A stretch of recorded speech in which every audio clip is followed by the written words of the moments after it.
కర్నూలు అశోక్ నగర్ లో బాలుడికి పెను ప్రమాదం తప్పింది. పారిశుద్ధ్య కార్మికులు కాలువ మరమ్మతు పనులు చేస్తుండగా ఒక్కసారిగా విద్యుత్ స్తంభం నేలకూలింది. స్తంభం నేలకూలే సమయంలో అక్కడ నడుస్తున్న బాలుడిని చూసి స్థానికులు గట్టిగా కేకలేసి అప్రమత్తం చేశారు.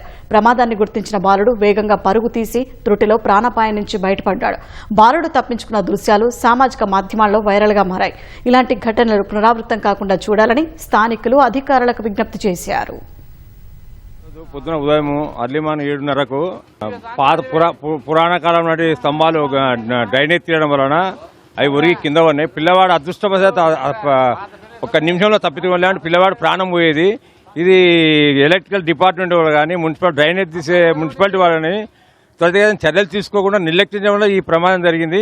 ఇంతకుముందు తర్వాతనైనా ఇలా జరగకుండా జాగ్రత్త వహించాలని చెప్పి ప్రభుత్వాన్ని కోరుతూ ప్రభుత్వం తన చర్య తీసుకోవాలని కోరుతున్నాను.